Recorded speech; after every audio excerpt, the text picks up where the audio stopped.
téléspectateurs, aujourd'hui je vais faire l'introduction de mon programme à partir du fleuve Congo.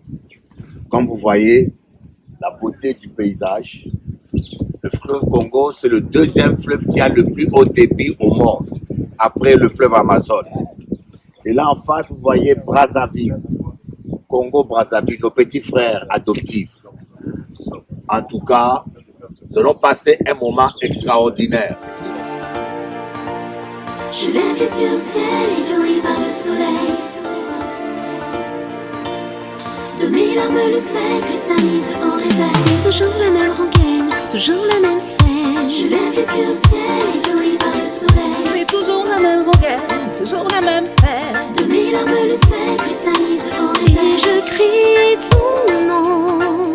De mes larmes le sel cristallise au réveil. Et je crie ton nom. Je lève les yeux au ciel, ébloui par le soleil. On a tous toutes nos victoires, nos défaites, nos espoirs. On navigue à vue jusqu'au soir.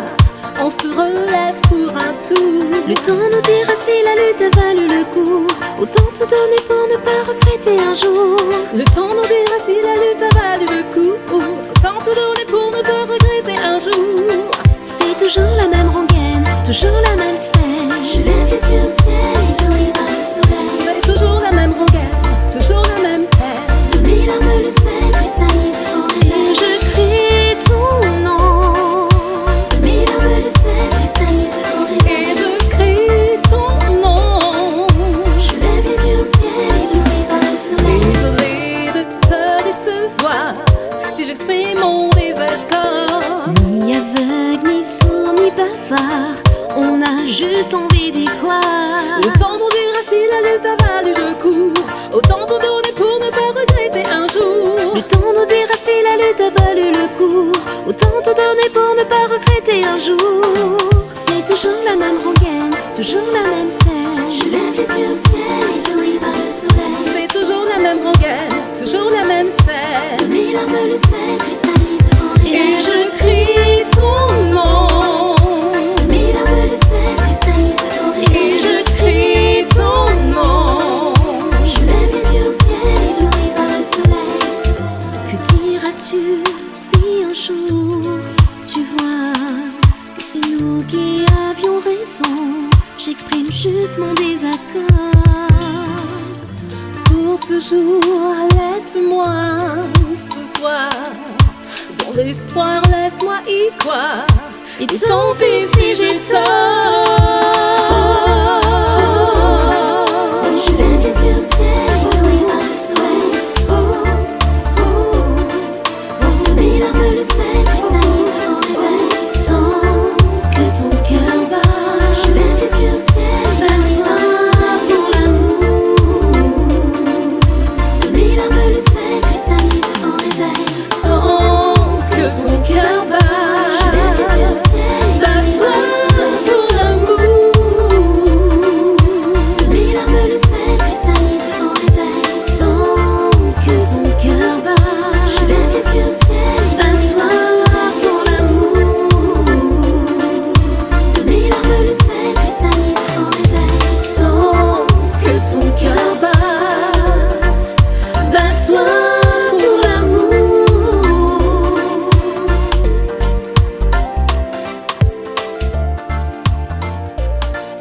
Je lève les yeux au ciel, ébloui par le soleil.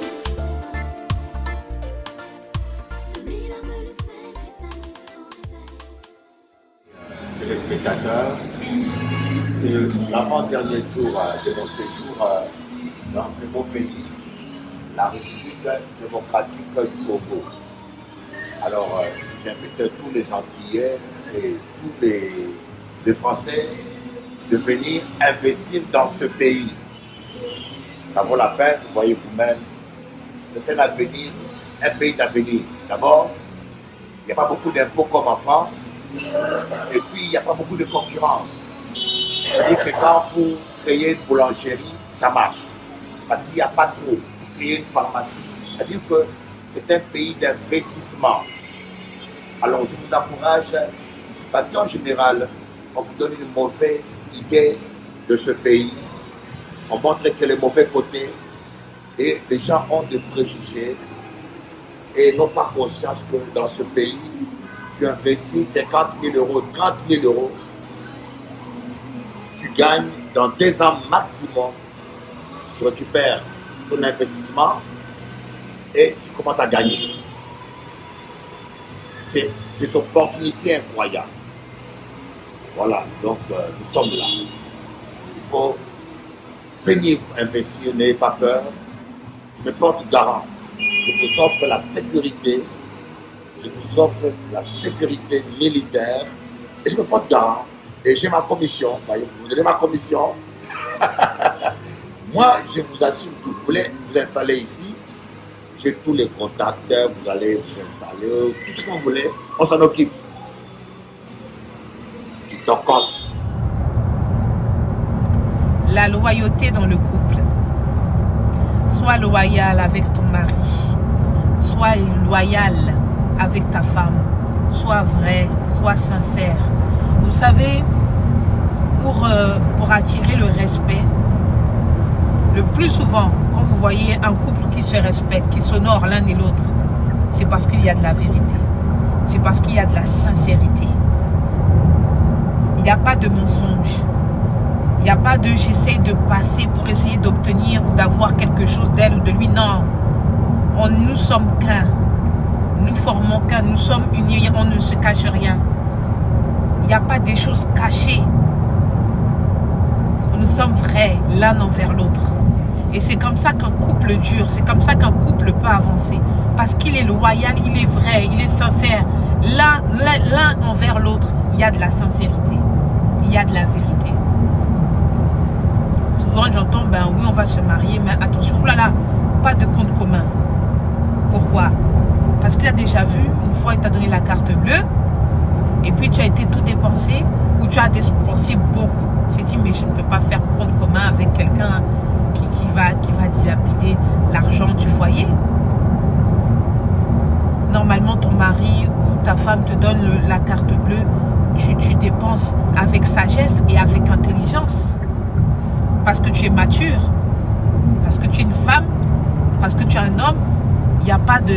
Nous ne sommes pas des enfants. Donc, on sait que c'est l'argent du couple. C'est l'argent du foyer. On fait attention. Donc, c'est pour cela qu'aujourd'hui, c'est ce que j'entends. Nous, quand nous sommes mariés avec mon mari, on s'est dit, on partage tout. On partage tout. Mon mari peut me faire confiance. Il sait que je ne vais pas prendre la carte bleue et me mettre à aller dépenser des... Non. Je ne vais pas retrouver mon mari en train de dépenser dans les... Non. Parce que nous sommes un couple sage et intelligent. Il me fait confiance. Il y a de la loyauté. Et la loyauté amène le respect, comme j'ai dit tout à l'heure. Donc, soit une femme, un homme loyal, un homme ou une femme respectueuse, respectueux. Sois vrai, sois sincère. Et tu verras comment ton couple va tenir. Parce que le couple tient comme ça. Parce que l'un a un profond respect l'un envers l'autre. Il y a de la loyauté, il y a de la sincérité. Je le répète. Alors voici, c'était le petit message que je voulais vous laisser aujourd'hui.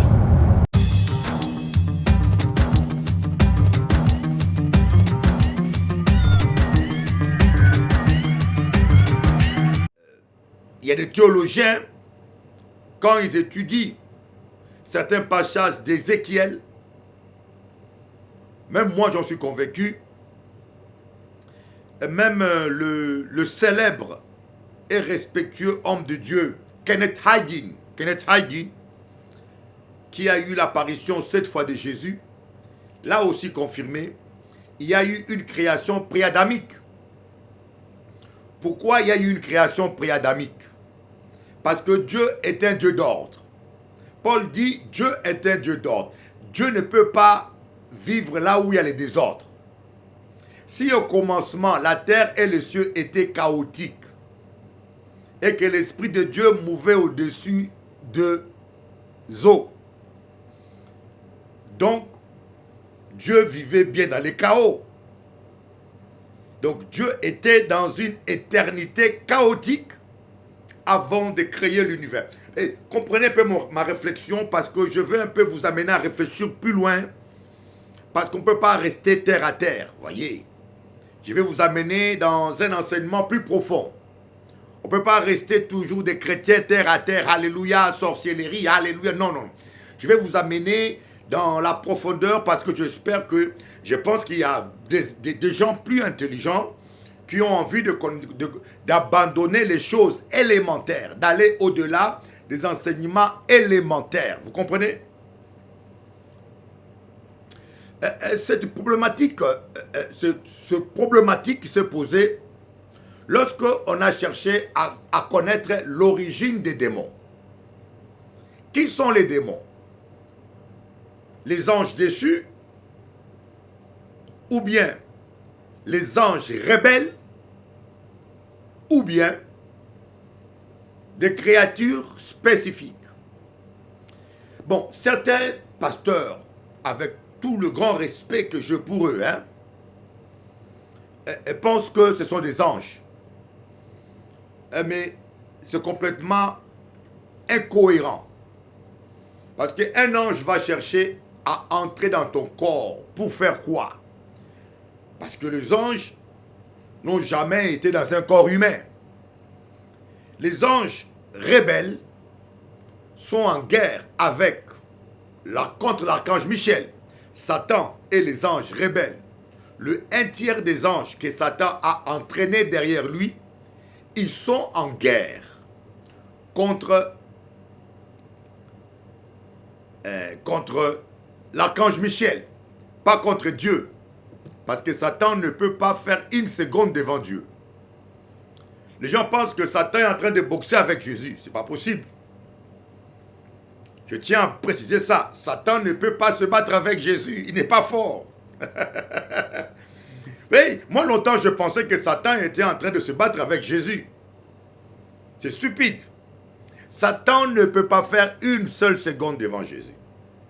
Le moment où Satan, dans Apocalypse, je crois 22 ou 21, va venir affronter Jésus, la Bible dit qu'à la seconde, il sera pulvérisé par le souffle de feu qui sortira de la bouche de Jésus.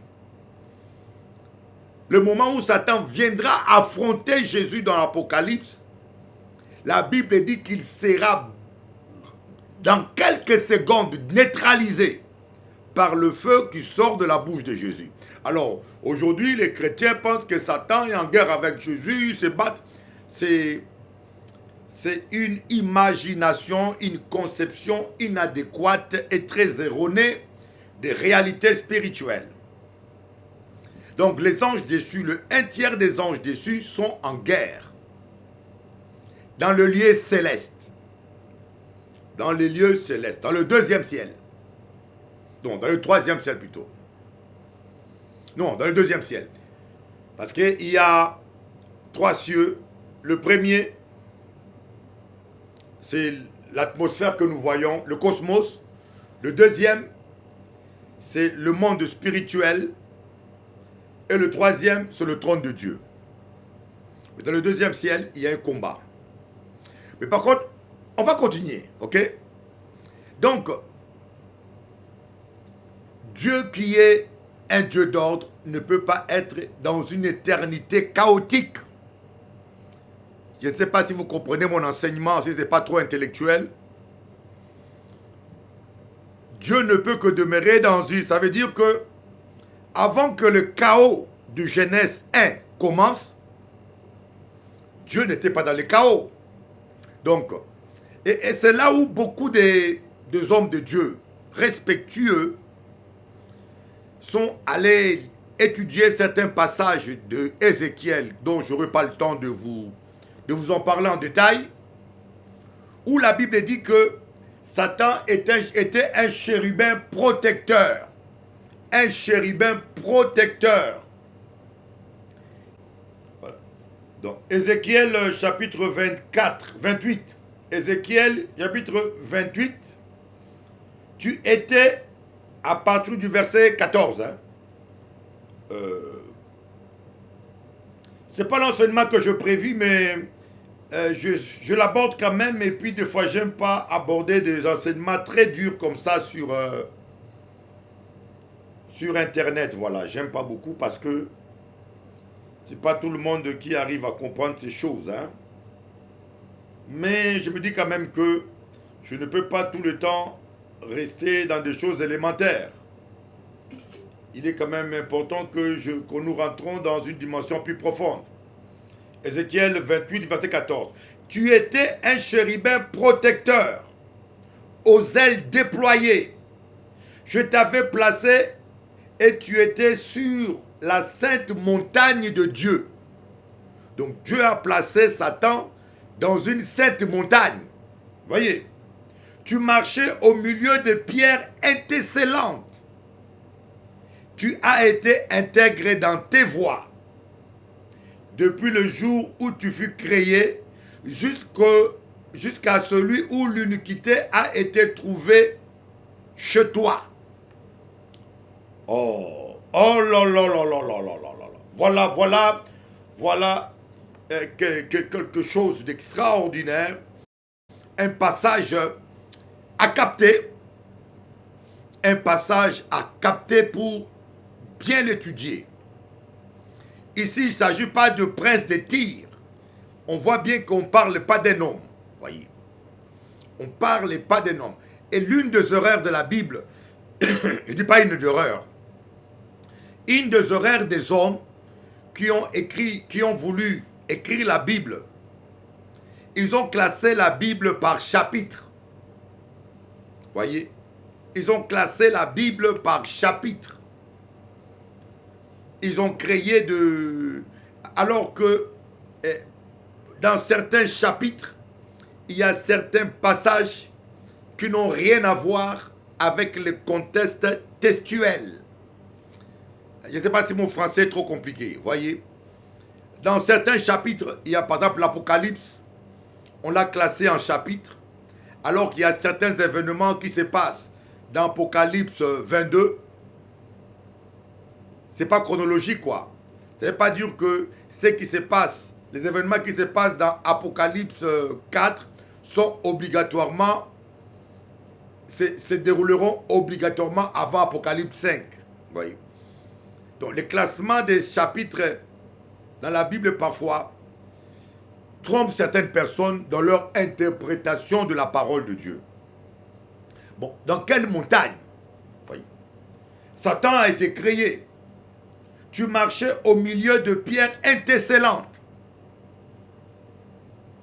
Des pierres étincelantes. De quoi il s'agit? Voyez, des pierres étincelantes. Il s'agit de quoi? C'est des esprits qui étaient au service de Satan. Des êtres vivants qui étaient au service de Satan. Ils ont été créés à son service. Les gens s'imaginent qu'il s'agit de pierres, de cailloux. Ce n'est pas des cailloux. Ce n'est pas des cailloux, c'est des esprits, des êtres vivants. Je dirais bien des êtres vivants créés à son service. Voyez, on dit bien, tu marchais au milieu de pierres étincelantes.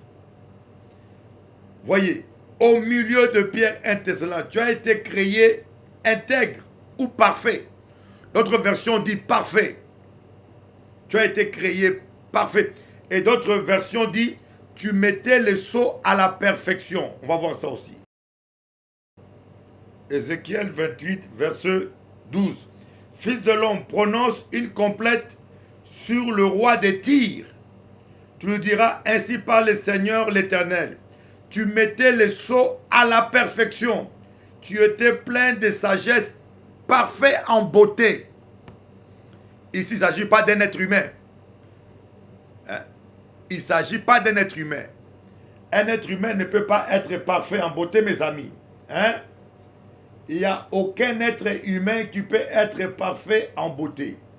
D'ailleurs, Satan s'appelle Lucifer. Voyez. Les gens s'imaginent que Satan est laid. Eh bien, s'il se présente devant toi, tu verras quelqu'un de très beau.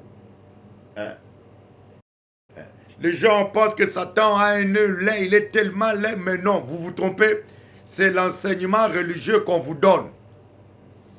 Voilà pourquoi on dit aux hommes comme aux femmes, la beauté ne doit pas être votre critère pour le mariage. La beauté. Satan utilise toujours la beauté pour séduire. Vous voyez toutes ces femmes-là qui gonflent leur poitrine, qui rajoutent des postérieurs, qui mettent des maquillages. Elles veulent se rendre belles pour séduire. Vous n'avez pas besoin de séduire un homme. Si un homme a été prédestiné pour vous, il va vous aimer. Vous n'avez pas besoin de rajouter tout ça. Je ne suis pas contre le maquillage, hein. Je ne suis pas contre le maquillage. Mais ne vous imaginez pas que c'est par votre beauté que vous allez rentrer dans votre destin et rencontrer l'homme de votre vie. Esther n'a pas eu besoin de tout cela. On peut faire le maquillage pour se rendre belle, bien sûr, pour être agréable. Mais cela ne doit pas être une arme pour séduire un homme. Mais non, vous n'avez pas besoin de ça. Celui que Dieu a réservé pour toi, il sera pour toi. Celui que Dieu a réservé pour toi, elle sera pour toi. Ça, c'est les méthodes des enfants de ce monde. D'ailleurs, Esther n'avait pas besoin de faire du maquillage pour que le roi puisse l'aimer. Elle avait compris cela par Réma, que ce que Dieu a réservé pour elle sera pour elle. Amen. Voilà, ne vous tracassez pas. Alors, donc, Satan mettait le sceau à la perfection. Donc, voilà pourquoi j'ai dit, l'orgueil est le seul péché qu'un homme parfait peut commettre. L'orgueil est le seul péché qu'un être parfait peut commettre. Quelqu'un qui est parfait, il est parfait, sans défaut. Mais sauf que sa perfection, sa beauté parfaite peut gonfler son cœur. Peut gonfler son cœur. Voyez. L'orgueil, c'est l'un de ces rares péchés qui arrive à naître dans le cœur d'un homme rempli du Saint-Esprit. Vous avez toutes les portes fermées. Vous n'avez pas ouvert des portes. Vous êtes dans une communion parfaite avec Dieu. Mais l'orgueil peut quand même naître en vous si vous ne savez pas reconnaître la main de Dieu dans votre vie. Je suis, c'est-à-dire, je suis ce que je suis grâce à Dieu. Je vaux ce que je vaux grâce à Dieu. Je prêche bien parce que Dieu m'a fait grâce. Je suis beau parce que Dieu m'a bien créé. Qu'est-ce que je peux dire? J'ai tout ce que j'ai parce que Dieu m'a fait grâce. Vous comprenez? Dans la mesure où vous ne savez plus reconnaître Dieu dans ce que vous faites et dans ce que vous êtes, l'orgueil va naître. Que vous soyez parfait, que vous ayez toutes les portes fermées. Voilà ce qui est arrivé à Satan. Il mettait les sceaux à la perfection. Il était intègre. Dieu l'a créé. Il a créé des pierres étincelantes. Il marchait au milieu de pierres étincelantes. Voyez. Ah, mais c'est quoi comme pierre? Ici, il ne s'agit pas, voyez. L'Esprit de Dieu m'a montré. Qu'est-ce que Jésus a dit? De ce pierre, Dieu va susciter des gens pour le louer. Hein? Si vous refusez de louer Dieu, même les pierres vont le louer. Pourquoi Jésus a parlé des pierres? Voilà le réma. On vient à ces rémas-là. Pourquoi Jésus a parlé aux pierres? Il a dit les pierres. Il n'a pas dit les arbres. Pourquoi Jésus n'a pas dit même les arbres vont le louer? Pourquoi Jésus n'a pas dit même les gorilles vont le louer? Mais il a dit ces pierres. Luc 19. Les pharisiens étaient des gens importants à Jérusalem. Ils pensaient que Jésus devait faire tout ce qu'il disait. Mais Jésus savait que ce moment était très important. Il dit aux pharisiens, ces gens doivent me louer. S'ils ne le font pas, les pierres me loueront. Et pourquoi il dit les pierres? Ces gens doivent me louer. S'ils ne le font pas, les pierres me loueront. Mais pourquoi il dit les pierres? Voyez. Parce que Jésus était la parole. Il dit le pierre parce qu'il parlait souvent en parabole, en faisant allusion à Ézéchiel 28, où Satan avait des pierres. Voyez, Satan aussi avait des pierres. Et les pierres ici, ça représente des êtres vivants. Une pierre ne parle pas. Comment une pierre va parler? Une pierre ne parle pas. Mais Jésus faisait cela en faisant le parallèle avec Satan lorsqu'il était un chérubin protecteur. Dieu l'avait mis au sommet de la montagne, dans le jardin qu'on appelle jardin d'Éden, où les pierres étaient à son service, des pierres étincelantes, donc des êtres vivants. Voilà donc, c'est là où Kenneth Hagin et d'autres serviteurs vont dire, ces pierres-là, ces êtres vivants, ils avaient un corps physique. Ils étaient dans la planète Terre qui a été créée au départ, aménagée au départ pour Satan. Et lorsque ils se sont rebellés avec Satan, ils ont perdu leur corps physique, ils sont devenus des esprits errants. Des esprits errants. Alors maintenant, comme ils galèrent, ils veulent retrouver les sensations qu'ils avaient avant lorsqu'ils avaient un corps. Lorsqu'ils étaient des pierres étincelantes. Voilà pourquoi ils aiment posséder les hommes. Quand ils rentrent dans le corps d'un homme, ils revivent les sensations qu'il avait lorsqu'il avait un corps sur terre. L'esprit de gloutonnerie va vous pousser à manger beaucoup parce qu'il aime manger. L'esprit d'impudicité va vous amener à commettre l'impudicité parce qu'il veut retrouver le plaisir qu'il avait avant dans l'impudicité. L'esprit de colère va vous amener dans la colère. Ils veulent retrouver certaines sensations qu'ils ont perdues. Bon, les gens qui me disent les démons sont des anges qui ont désobéi. Mais quand nous lisons dans Jude chapitre 1, on dit les anges qui n'ont pas respecté leur rang, ils ont été enchaînés, emprisonnés en attendant le jugement. Les anges qui n'ont pas respecté leur rang, la Bible dit que ils ont été enchaînés. On peut lire cela. Ils ont été dans Jude. On n'a pas toujours le temps. Hein. Si vous allez dans Jude, vous allez voir que ces anges-là ont été emprisonnés. Donc ils ne sont pas libres pour posséder les gens. Voyez, ça ne tient pas. Ça ne tient pas. Ça ne tient pas. Donc les anges rebelles, ils sont toujours en guerre contre l'archange Michel. Voyez, donc les anges qui n'ont pas respecté leur rang, eux par contre, ils ont été emprisonnés, enchaînés et ils attendent leur jugement. Donc aujourd'hui, en enfer, il n'y a personne. Personne ne brûle en enfer. Voilà pourquoi je vous dis, les gens disent, ah, il est en enfer, j'ai vu quelqu'un en enfer. Mais comment tu peux voir quelqu'un en enfer? C'est anti-biblique. Tous vos sorciers africains là qui vous témoignent, ah, j'ai vu quelqu'un en enfer, il brûlait. Ça n'a pas de ça. Ah, j'ai été en enfer, j'ai vu les gens, mais il n'y a personne en enfer aujourd'hui. Montre-moi un verset où quelqu'un est en enfer. Voilà. Voilà pourquoi des fois je dis, mais le manque d'enseignement dans le milieu évangélique, le manque de formation pastorale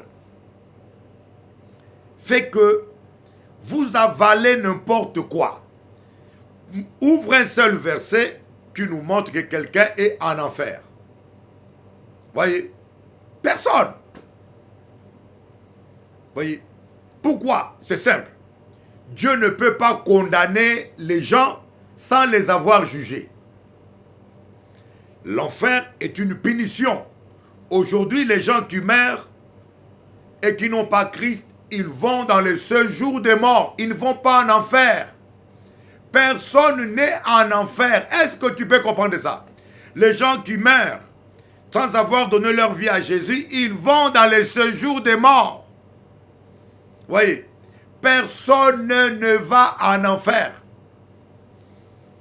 L'enfer, c'est après le jugement, quand tout le monde sera ressuscité, quand tout le monde sera devant le trône de Dieu, quand tout le monde sera jugé. Certains iront en enfer et certains vont rester avec Dieu éternellement. Voyez? Donc, vos enseignements là où vous voyez les gens qui disent j'étais en enfer, j'ai vu Kokodio en enfer, j'ai vu Mobutu en enfer. Mais comment Mobutu va aller en enfer s'il n'a pas encore été jugé? Alors Dieu ne sera pas juste. On ne condamne pas quelqu'un. Mobutu il est encore présumé innocent, il n'a pas encore été jugé. Et toi, tu le juges. Voilà pourquoi Jésus a dit, ne jugez rien avant le temps. Ne jugez rien avant le temps. Ne jugez pas, ah, tel ira en enfer, ah, Saddam Hussein, Hitler ira en enfer. C'est toi qui le dis. Eh bien, tu ne sais pas s'il s'est repenti en agonissant. Dieu va le juger. Tout le monde sera jugé. Donc, ne jugez rien avant le temps. Je me rappelle quand j'étais petit, on envoyait les démons en enfer. Toi, démon, sors, va en enfer. Va dans le feu, va dans le feu. Je t'envoie dans le feu. Et bien sûr, les démons n'obéissaient pas. Si vous faites une délivrance et que vous dites à un démon d'aller en enfer, il ne partira pas. Et parce qu'il sait que ce que vous dites n'est pas biblique. Il ne connaît même pas où est l'enfer. Il ne sait même pas où est l'enfer. Attends, démon, sors là, va en enfer. Va dans le feu. Me dit, mais comment tu l'envoies? Dans quel feu tu l'envoies? Écoute-moi mon ami. Dans quel feu tu envoies ton démon? Tu n'as pas le droit d'envoyer un démon dans l'enfer. Il faut l'envoyer dans le lieu aride. Jésus a dit, lorsqu'un démon sort d'un homme, il va dans le lieu aride. Et c'est quoi les lieux arides? C'est l'espace spirituel qui est parallèle à cet espace matériel où nous sommes. Nous sommes dans un monde. Sur Terre, il y a deux espaces. Sur Terre, là, il y a deux mondes parallèles. L'espace spirituel immatériel et l'espace matériel dans lequel nous vivons. Alors, l'être humain est un esprit emprisonné dans un corps. Voyez? Et par son âme, ce corps vit et il communique. Mais le démon, lui, il est dans un espace spirituel parallèle à ce monde. Alors quand il entre dans un corps humain, cela lui permet de communiquer, de goûter, de voir, de toucher, de vivre dans ce monde matériel. C'est la raison pour laquelle les démons, ils aiment posséder un homme. Parce que ça leur permet de vivre. C'est la raison pour laquelle les hommes se marient avec des femmes.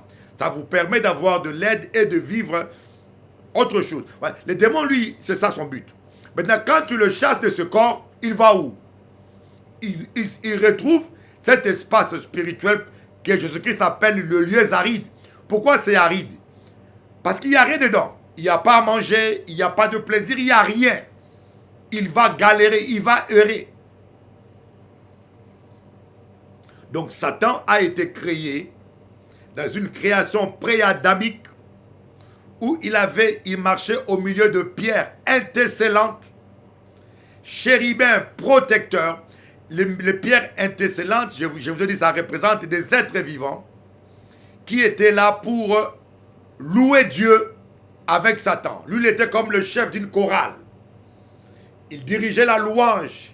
Il louait Dieu jusqu'à ce qu'il s'est dit, je suis tellement parfait, je suis tellement beau, et pourquoi vous ne me louez pas? Jusqu'à ce qu'il a envié la position de Dieu.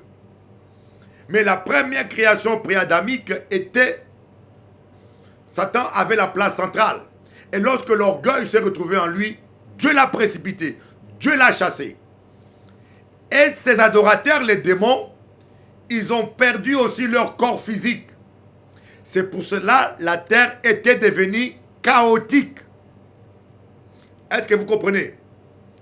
Ça, c'est un enseignement très profond que je ne peux pas donner à n'importe qui. C'est pour cela, vous voyez, on dit au commencement. Quel commencement? Le commencement de cette création adamique. Ce n'est pas le commencement de l'existence matérielle. Ce n'est pas le commencement de l'existence matérielle. Mais c'est le commencement de cette création adamique. Jésus est l'alpha et l'oméga. L'alpha, c'est le commencement. Mais pas le commencement de ce monde, mais le commencement de l'existence de la matière. Voyez? Parce que si Jésus est le commencement, c'est-à-dire que le commencement de ce monde, il n'aurait pas été éternel. Quand on dit le commencement, ça veut dire que avant même que ce monde matériel soit créé, nous avons été créés dans la pensée de Dieu. Il avait déjà pensé à notre existence. Avant que tu existes, tu as préexisté dans la pensée de Dieu. Tu es comme un roman que Dieu a déjà écrit. Et puis Dieu a pris ce roman. Il connaît le commencement du roman. Il connaît la fin du roman. Il a pris ce roman. Il a matérialisé dans un être vivant que tu es. Donc tout ce que tu vis, Dieu le savait. Tout ce qui t'arrive, Dieu le savait. Tout ce qui t'arrive, Dieu l'a su avant. Parce que c'est lui qui est le romancier. Toutes tes erreurs, Dieu l'a vu. Avant que tu ne naisses, Dieu sait combien d'années tu vas vivre. Il sait que tu allais divorcer. Il sait qu'on allait te tromper. Il sait que tu allais te saouler. Toutes tes erreurs, Dieu l'a su avant que tu ne naisses. C'est-à-dire que ta vie est un roman que Dieu a déjà vu du début à la fin. Donc, rien ne t'arrive. C'est formidable ça. Rien ne t'arrive qui surprend Dieu. Un accident peut te surprendre, mais Dieu n'est pas surpris. Voyez, c'est comme Jésus. Tout ce que Jésus faisait, il dit, Jésus fit ceci afin que les Écritures s'accomplissent. Jésus fit ceci afin que les Écritures s'accomplissent, afin que ce qui a été écrit à propos de lui s'accomplisse. Si vous commencez à vivre dans une telle dimension, vous n'aurez plus peur. Vous allez vous dire, oh, pendant le Covid, un jour j'avais peur du Covid. Les gens vivaient dans l'angoisse. Et c'est là où Dieu m'a dit, mais le jour où tu partiras, Dieu le sait. Il connaît l'heure. Il connaît comment. Si Dieu n'a pas prévu que tu meurs par le Covid, tu ne mourras pas par le Covid. Tu as peur de quoi? Ta vie est entre ses mains. Tes destinées sont entre ses mains. Même quand des choses bizarres t'arrivent, dis, papa, tu le savais. Tu le savais.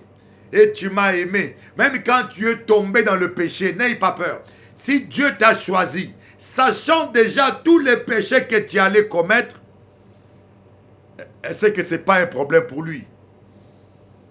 Si Dieu t'a choisi, sachant que tu allais commettre un meurtre, mais malgré tout, il t'a choisi comme serviteur, sachant que tu allais divorcer, mais malgré tout, il t'a choisi et il a fait verser le sang de Jésus-Christ pour toi, c'est parce que ce n'est pas un problème pour lui. Il suffit seulement de dire, Seigneur, je me répands. Je me répands. C'est pour cela, Dieu, ayant connu d'avance, on appelle ça la prédestination. Dieu ayant connu d'avance nos péchés, nos erreurs, et malgré tout, il nous a créés parce qu'il nous a déjà préparés avec le sang de Jésus. Il a prévu le sang de Jésus.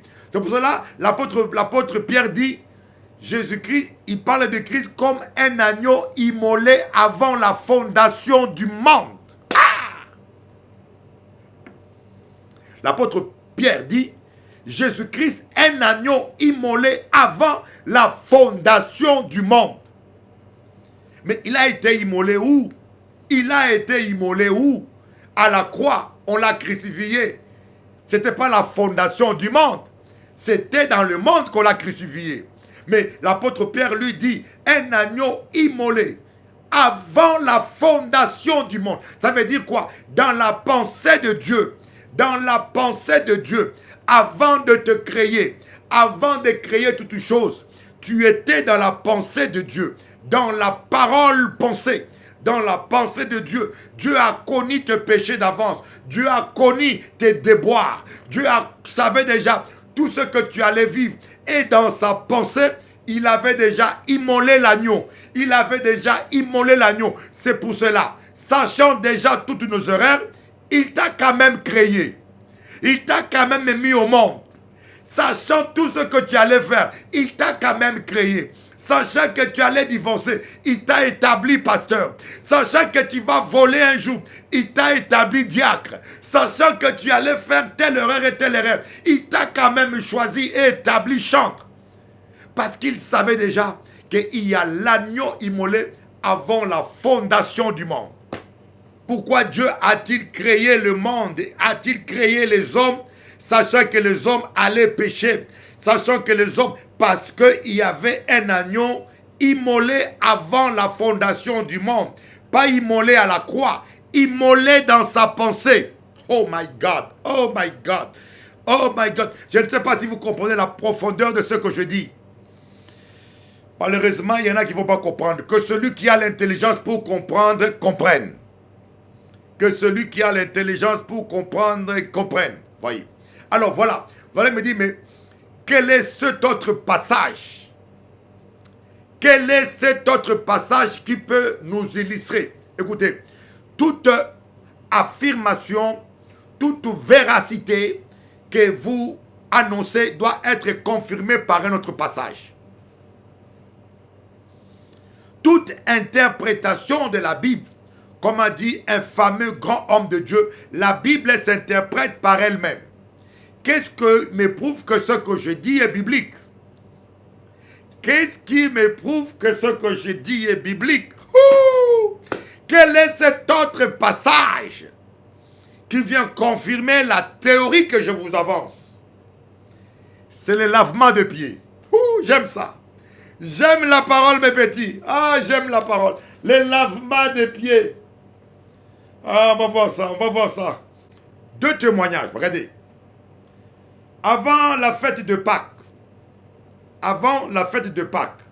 Jésus, sachant que son heure était venue de passer de ce monde au Père, ayant aimé les siens qui étaient dans le monde, mit le comble à son amour pour eux. Pendant le souper, lorsque le diable avait déjà inspiré au cœur de Judas Iscario, fils de Simon, le dessein de le livrer, Jésus qui savait que le Père avait remis toutes choses entre ses mains, qu'il était venu de Dieu et qu'il s'en allait à Dieu, s'éleva de table, ôta ses vêtements. Oh, j'aime ça. Ôta ses vêtements. Il est la parole, hein. Il est la parole. Ôta ses vêtements. Il prit un linge dont il se ceignit. Ensuite, il versa de l'eau dans un bassin. Et il s'est mis à laver les pieds des disciples et à les essuyer avec le linge dont il s'était ceint. Le linge, vous voyez, Jésus a mis le linge. Le linge, c'est comme une ceinture. Il a mis le linge comme une ceinture. La ceinture de la vérité. Il vint donc à Simon-Pierre. Et Pierre lui dit, toi Seigneur, tu me laves les pieds. Jésus lui répondit, ce que je fais, tu ne le comprends pas maintenant, mais tu le comprendras bientôt.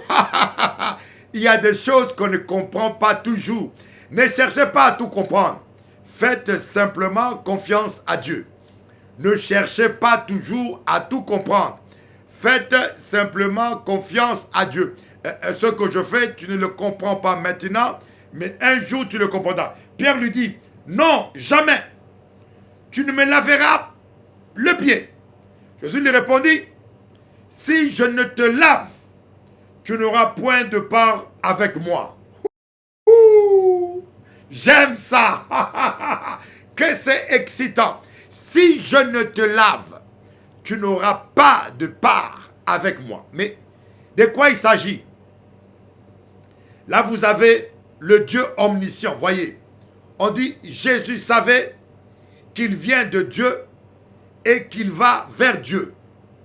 Ça veut dire que Jésus, il vient de Dieu. Donc avant, il était esprit. Et il vient de Dieu. Donc il a quitté la forme divine de Dieu. Il a pris une forme humaine. Il s'est incarné de la chair, dans la chair. Et maintenant, il va retourner. Il va reprendre sa forme qu'il avait avant le commencement. Voyez. Il va retrouver sa position divine. Lequel exista, on dit, l'apôtre Pierre exprime la même réalité en disant, lequel exista en forme de Dieu n'a pas regardé comme une proie à arracher, à être égal à Dieu. Il était en forme de Dieu. Il est devenu un être humain, en forme humaine, mais il n'a pas agi sur terre comme Dieu. Il n'a pas voulu égaler Dieu dans sa vie terrestre, contrairement à Adam. Adam, lui, il était sur terre, il a voulu être comme Dieu. Il a voulu égaler Dieu. Il a dit, le jour où vous mangerez du fruit de cet arbre, vous serez de Dieu. Autrement dit, Satan dit, Adam, Dieu est jaloux de toi. Dieu est jaloux. Il t'a interdit cela, non parce qu'il t'aime, mais parce qu'il ne veut pas que tu sois comme lui. Voyez, Satan, il a le discours qui lui ressemble. Lui-même, quand il était à la montagne à la montagne de Dieu là-bas, il a voulu être égal à Dieu. Voyez, il a voulu être comme Dieu et il a été viré. Et il va mettre les mêmes sentiments dans Adam. Il dit, Adam, Dieu t'a mis à ma place. Voyez, c'est pour cela que Satan est jaloux d'Adam. Parce que Adam a remplacé Satan. Adam a pris la place que Satan avait dans le jardin d'Éden à la première création. Alors, Satan s'est retrouvé rejeté. Maintenant, Adam était au centre. Et il a voulu inspirer Adam à faire la même chose que lui. Chercher à être comme Dieu. Il dit, mais non, tu es un homme. Il faut plus que toi. Moi, j'étais à ta place. Mais il n'a pas dit ça à Adam. Hein. Toi aussi, il faut plus. Alors, mange le fruit là. Parce qu'il sait que quand tu vas manger ça, tu vas l'égaler. Oui. Mais par contre, le deuxième Adam, qui est Jésus-Christ, Dieu dans la condition humaine, lui, il n'a pas cherché à égaler Dieu. C'est-à-dire, il n'a pas cherché à manifester sa divinité sur terre. Il a marché dans l'humilité. C'est la raison pour laquelle la parole de Dieu dit, il s'est humilié. Il n'a pas cherché. Non, même quand on l'a giflé, on dit, si tu es Dieu, sauve-toi toi-même.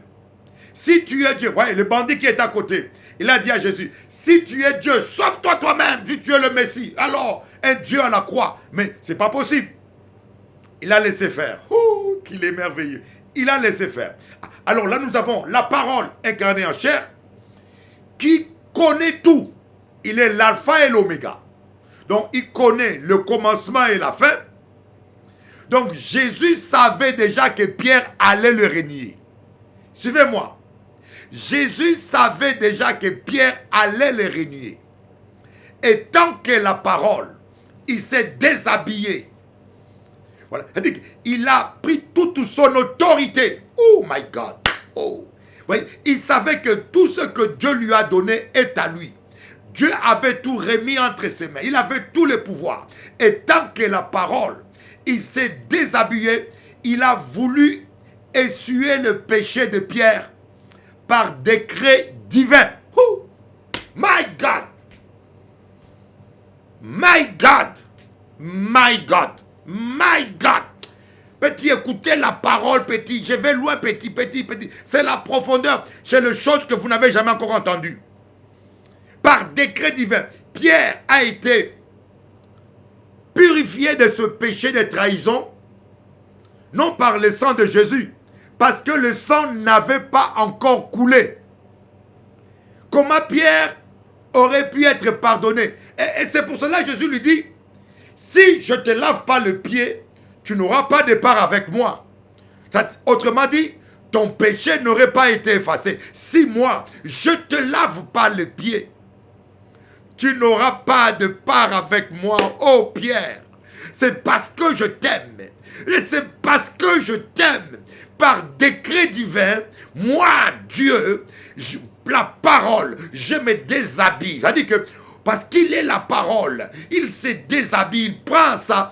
L'habit, c'est la gloire d'un homme. Vous voyez, l'habit. Voyez, l'habit me couvre. Quand je m'habille bien, les gens admirent, c'est ma gloire. Il a pris toute sa gloire. Il a dit, Pierre, par décret, même si le sang n'a pas encore coulé, je te purifie de ce péché que tu allais commettre. Je suis l'alpha et l'oméga. Je sais déjà que, voilà, quand Pierre a dit, mais non, Seigneur, pas toi. Jésus a dit, mais je te parle de l'avenir. Je sais que tu vas me renier. Avant que le coq ne chante, tu m'auras renié 3 fois. Il voit l'avenir. Avant que le coq ne chante, tu m'auras renié 3 fois. Je le vois. Et c'est pour cela que je veux te purifier de cela. Parce que Jésus qui est la parole, il ne peut pas se contredire avec la parole. Il a dit, celui qui me régnera devant le Père, je le régnerai devant. Celui qui me régnera devant les hommes, je le régnerai devant mon Père. Donc Pierre, en régnant Jésus, il s'est condamné. Il devait être banni et régner aussi devant le Père. Mais comme lui-même, il est la parole, alors il a dit, oh mon petit Pierre, je t'aime tellement. Je t'aime mon fils, je t'aime et je ne veux pas que tu sois perdu. Alors par décret, je ne vais pas me justifier, par décret, parce que je t'aime, je décide que ce péché soit effacé. Non parce que le sang a coulé, non, parce que moi je suis Dieu. Je fais grâce à qui je fais grâce. Je bénis qui je bénis. Je suis Dieu. Dieu a dit, Élie vaincra. Dieu a dit, Chantal vaincra. Dieu a dit, Français, tu réussiras. Dieu a dit, quand Dieu vous donne une parole, il donne une parole. Dieu a dit par décret, tu réussiras. Dieu a dit par décret, nul ne tiendra devant toi. Dieu a dit par décret, nul ne tiendra devant toi. Oh my God, my God. Je ne sais pas si vous arrivez à suivre la profondeur de cet enseignement-là. Je ne sais pas si vous arrivez à suivre la quintessence et la profondeur de l'enseignement que je vous donne. Oh. C'est comme ça que Pierre a été. Donc Jésus a dit, si je ne te lave pas le pied, tu n'auras pas de part avec moi. Pourquoi? Parce que c'était une purification anticipée. Une purification. Dieu dit, j'efface son péché malgré cela. Vous voyez, mais Judas Iscariot, lui, il a péché, il était dans le péché et il s'est pendu. Il s'est pendu. Il s'est pendu. Le diable l'a réclamé. Vous voyez, et c'est pour cela que Satan a réclamé Pierre. Il a dit, Jésus, et oui, je veux cet homme-là, je le réclame. Jésus a dit non, c'est mon petit. Voilà pourquoi quand Dieu fait grâce, il fait grâce. Dieu fait grâce, il fait grâce. Et n'écoute pas tous ces gens-là qui veulent te condamner, te culpabiliser. Sois un modèle pour ta femme, pour ton mari. Sois un exemple pour lui, pour elle. Si je veux apprendre à te connaître, si je veux savoir qui tu es, c'est à la personne qui vit à tes côtés tous les jours. C'est à cette personne-là, c'est cette personne-là que je questionnerai. Parce qu'elle te connaît par cœur. Pas comme Dieu nous connaît, parce que seul Dieu connaît les cœurs, seul Dieu sonde les cœurs. Mais c'est quand même quelqu'un qui te connaît très bien, n'est-ce pas?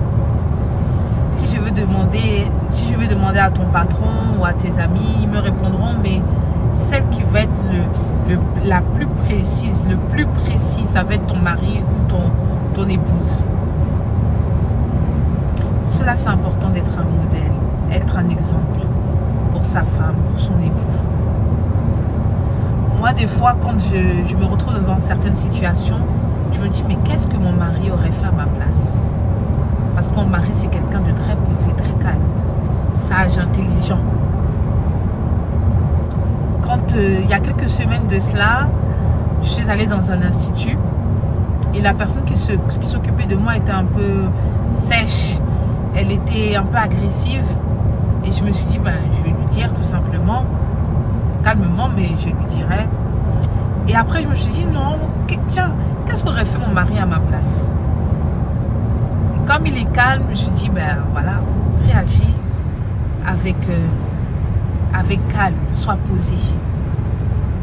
Et là, je me suis dit, ben, je veux lui simplement parler avec elle. Parce que il me semble que elle m'a l'air très fatiguée. Et des fois, quand on est fatigué, on ne se rend pas compte de ce que l'on fait. Et c'est ce que j'ai fait. Du coup, j'ai parlé avec elle. Je lui ai dit, mais qu'est-ce qui se passe? Vous avez l'air un peu fatiguée. Elle m'a dit, oui, je suis très fatiguée. Et comme elle a senti ce ton-là chez moi, elle a senti cette compassion-là, ça l'a touchée. Ça l'a touchée. Et elle m'a remerciée. Parce que j'ai parlé après avec elle. Je l'ai encouragée. Et elle était contente. Vous voyez, c'est des petits exemples comme ça, où je prends exemple sur mon mari. C'est pour ça que c'est important. Soyez un modèle l'un pour l'autre. Voilà, c'est le petit message que je voulais vous glisser aujourd'hui. Que le Seigneur vous bénisse et à bientôt.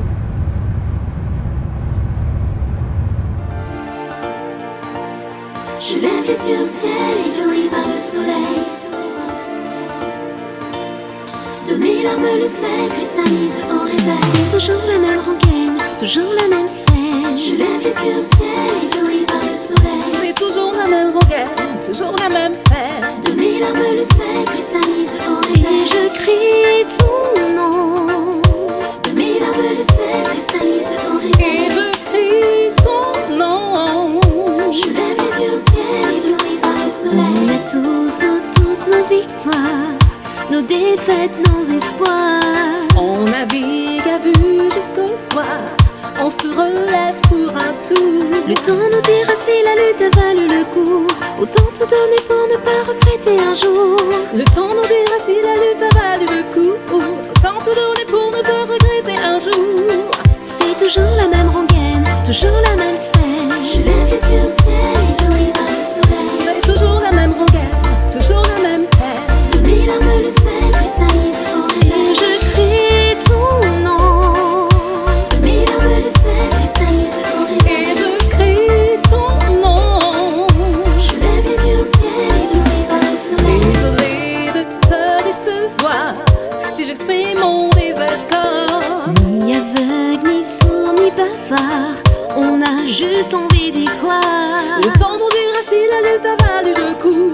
Autant tout donner pour ne pas regretter un jour. Le temps nous dira si la lutte a valu le coup. Autant tout donner pour ne pas regretter un jour. C'est toujours la même rengaine, toujours la même peine. Je lève les yeux au ciel, ébloui par le soleil. C'est toujours la même rengaine, toujours la même De scène. mes larmes le sel cristallise au réveil. Et je crie ton nom. De mes larmes le sel cristallise au réveil. Et je crie ton nom. Je lève les yeux au ciel, ébloui par le soleil. Que diras-tu si un jour tu vois que c'est nous qui avions raison? J'exprime juste mon désaccord. Pour ce jour, laisse-moi ce soir. Dans l'espoir, laisse-moi y croire. Et Tant pis si j'ai tort. Je lève les yeux au ciel,